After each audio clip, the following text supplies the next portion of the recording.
What up, people? It is 9:53 in the morning. I just got up maybe about 30 minutes ago, and every morning I get up, I turn on my radio.com app, and I listen to 670 The Score every morning when I get up. And one of my favorite shows is the Spiegel and Golf Show. Jason Goff is from Belize. I think he was born here in the U.S. He's from Chicago. Matt Spiegel is a white Jewish guy. So I wake up this morning to hear Jason Goff talk about gun violence, and I'm thinking somebody got shot or something. And in the conversation, because I came in late, it was like 9:07. Show was from 9 to 1. I came in late, and he's talking about an incident that happened, and he's trying not to cry. And then in the conversation, I got in the conversation, and Spiegel let him just riff for maybe 10 minutes, and in the conversation, you find out that it's a police shooting, and I'm thinking, okay, because I'm in Dallas, and I'm thinking because it's maybe something happened in Chicago because this happened before, as this tends to happen. So I'm like, all right. So after the riff, so in the conversation, you find out that a lady was Facebook living, and a cop killed her boyfriend. So after he got done and talking, and they got into the sports stuff, I checked my Facebook feed, and sure enough, this guy in Minnesota, and I don't have my computer up here right now, and I'm not looking at my computer. In Minnesota, a cop pulls a guy over. If y'all haven't seen the video, it's out there. The cop pulls the guy over for a cracked taillight. He gets out the car. The cop gets out the car. The guy tells him, "I have a concealed and carry license." He lets him know, "I have a secure carry license. I have a gun on me," which it's legal for you to have. If you have a license, it's legal for you to have a gun. Okay? He tells him, "I have a gun." He tells him, "I have a concealed and carry license." Officer asks him, "Could you give me your ID, please?" As he's reaching for his ID, cop panics, puts 4 in him. Okay? Did everything he was supposed to do. Did everything the cop was supposed to do. Did everything the guy did everything he was supposed to do as a man, as a black man. Did everything he was supposed to do as a law-abiding citizen. Let the guy know, "Hey, I got a concealed and carry. I got the gun on me." Okay? It's showing this information. Cops panic. 4 shots. And this is live. I haven't seen the video of the actual shooting. I'm sure that's out there. I've seen the aftermath with him laying down on the driver's seat, bleeding out.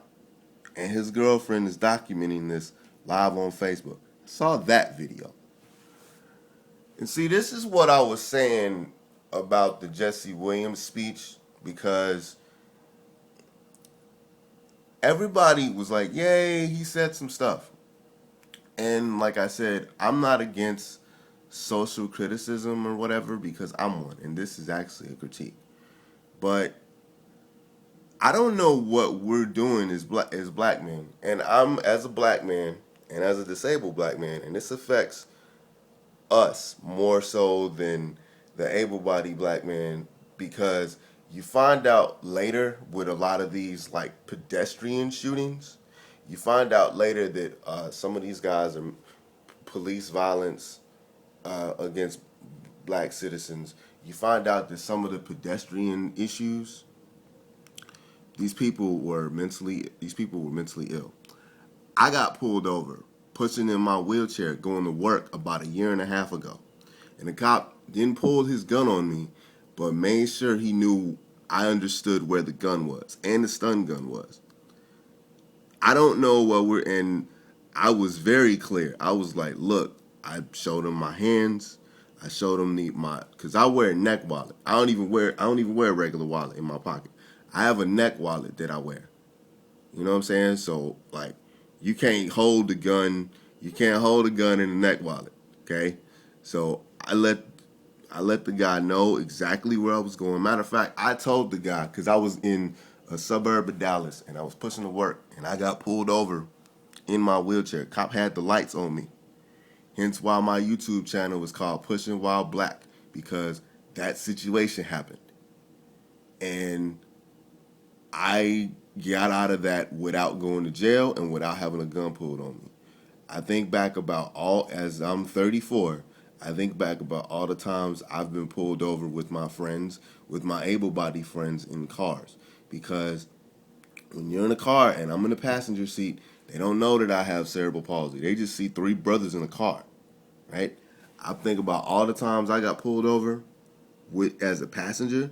I think about that one time I got pulled over as a pedestrian, reeling in a wheelchair, going to work, but because I had a backwards hat on, this was a problem. I want to know what that young man did wrong, because I don't want to see the whole, because everybody's outraged now. I want to know what he did wrong, because, and I'm all for, personal responsibility and not being silly, when it comes to police, because your goal is not to die today. And sometimes, as black people, your goal is not to die today, especially black men. I'm about to get ready to go to work pretty soon. My goal is not to die today as a black man, okay?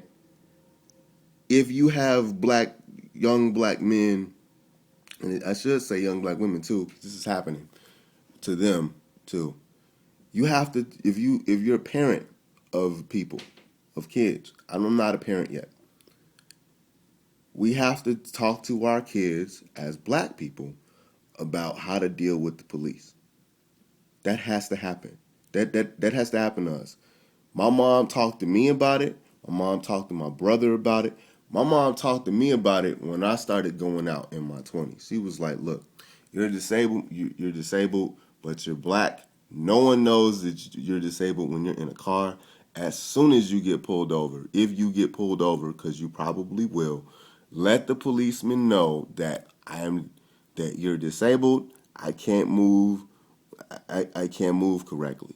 I can guarantee you that advice saved me from going to jail at least twice in my life. I want to know before people start start putting on Facebook, and before people start making these critiques about, black responsibility. And again, I'm one of them, because I'll speak on we need black responsibility and all this stuff. What did he do wrong? He did everything right, and he still got 4 bullets put in him in front of his girlfriend and in front of a 4-year-old girl. And the messed up thing is the cop knew he messed up. The cop knew he messed up. You can hear in the background him screaming with the gun still on the girl. The threat is neutralized apparently, but you still got the gun on the girl.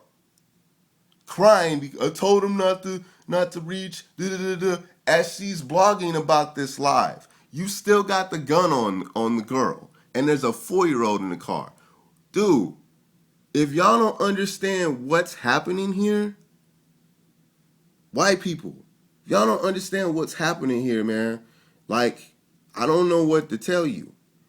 And this hits me not only because I'm a black man, not only because I'm out there, not only because I've been pulled over in a car 3 times and been pulled over by myself in my wheelchair once, but I'm thinking about getting a concealed carry license. Been thinking about it for a minute. Have a white disabled friend that has his.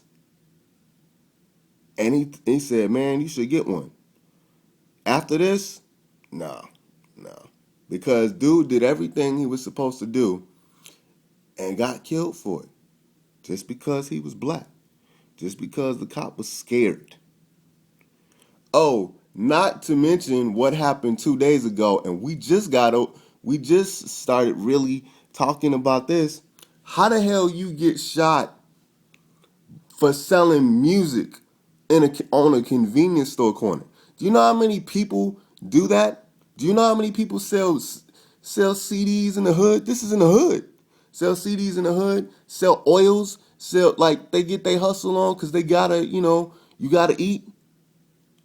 I thought about selling oils. I thought about selling CDs back in the day when it was popular. And niggas is getting shot for it now? Come on, man. And in that case, they had to do on the ground. They had to do on the ground, neutralized by 2 cops, and he gets shot twice. Come on, man. And the violence has been here. This has been here. This has been like this has been here for years, man. We just got video cameras now. Everybody got phones. So I ask, what are we supposed to do, man? What are we supposed to do now? Because Jesse Williams did a wonderful thing with that speech. But I said, okay, are white people going to give a damn now? Are white police officers going to give a damn now? Is this really going to solve anything? I don't know, man. But I just felt like I needed to speak on that, as a black man, and as I prepare to go out there every day. I'm just tired of seeing it happen, and I wanted to stop. You know what I'm saying? And I'm tired of people with platforms, because the whole conversation that earlier this morning that I woke up to is not necessarily what are we supposed to do, but how can we talk about it? And how, as black people, we can't really be outraged publicly, but on social media we can. And how we have to have a brave face and everything. And it's just like, I'm tired of this happening. And if white people don't understand that there's a serious problem here, I don't know what to tell you. But I've been affected by it personally. And most brothers that I know have been affected by it personally. Okay? This is a problem, and this is something that we have to live with for the rest of our lives. Disabled, able-bodied, whatever it is, if you're a black in America, you have to wonder whether or not you're going to die today by the hands of people that are paid to protect you. And oh, by the way, one of the police officers in the Louisiana thing, there's pictures of him in a white power rally. I better wake up, man, because this is not a game. They hunting us. I might get in trouble, but screw it. All right, I'm out.